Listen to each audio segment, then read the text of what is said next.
আজকে সারাদিন কি করলাম সেই নিয়ে আজকে আপনাদের সঙ্গে গল্প হবে। তো আপনারা সবাই কেমন আছেন? আশা করি সবাই ভালো আছেন আর সবাই ভালো থাকেন, এটিই আমি চাই। তো সকালে ঘুম থেকে উঠেই আমি একটু চলে গেলাম আমার ছোট্ট বাগানে। তো বাগানের গল্প তো আমি আপনাদের সঙ্গে সবসময় করে থাকি। আর আমি যে গিফট পেয়েছিলাম রজনীগন্ধা গাছ, তাতে তো কলি এসেছে, সেটাও বলেছি।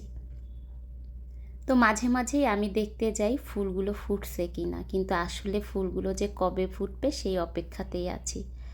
তো কত সুন্দর সবুজ রং, দেখলেই চোখটা জুড়িয়ে যায়।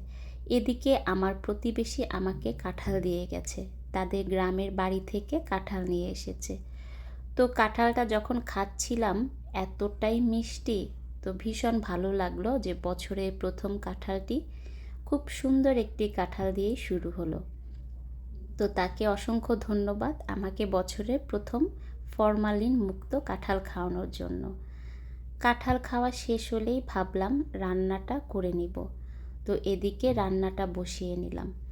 আজকে আমি বড়া বানাচ্ছি, আর এটা মুগ ডাল এবং চাল, আর সঙ্গে আমার বাগানের করলা গাছের তিতো পাতা, এটা দিয়ে বড়া করে খেলে কিন্তু ভীষণ ভালো লাগে। জানি না আপনারা কে কে খেয়েছেন, কিন্তু আমি প্রায় খেয়ে থাকি।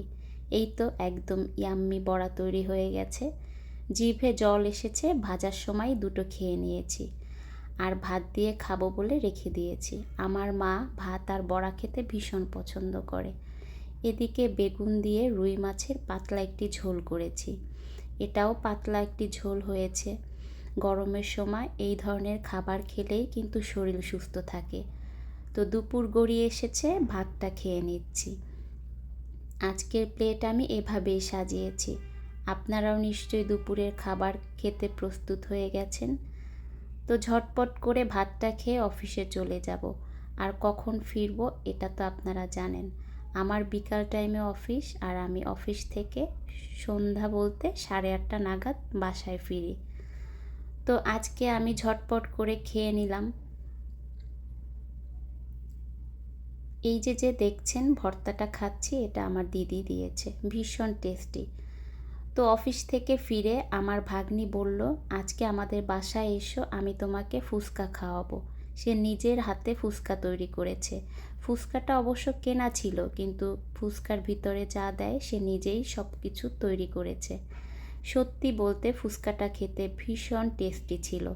ঘরোয়া ফুচকা বুঝেন তো কতটাই টেস্টি হয়েছে। আর বাহিরের ফুচকা সত্যিই তো অস্বাস্থ্যকর, না খাওয়াটাই ভালো। তো রাতে খাবার পরে ভাবলাম একটু আইসক্রিম খাবো। আমি আমার আইসক্রিমের গ্লাসটা খুব সুন্দর করে ডেকোরেশন করে নিচ্ছি। আমি কিন্তু প্রতিটা জিনিসই চিন্তা করি বা চেষ্টা করি খুব সুন্দর করে করে তোলার। এটা কিন্তু কখনোই আর্টিফিশিয়ালভাবে আমি করি না, আমি কিন্তু ঘরোয়াভাবে যেভাবে চলি ঠিক সেই ভিডিওটি আপনাদের সঙ্গে শেয়ার করি। তো এখানে আমি আখরোট আর বাদাম দিয়ে দিচ্ছি, বাদাম না, এটা এক ধরনের সিমের বীজ। তো এভাবে যদি আমি আইসক্রিমটা খাই, আমার কাছে মনে হয় এর টেস্টটা দ্বিগুণ হয়ে যায়। তো আজকের ব্লগটা এখানেই শেষ করছি, সবাই ভালো থাকবেন।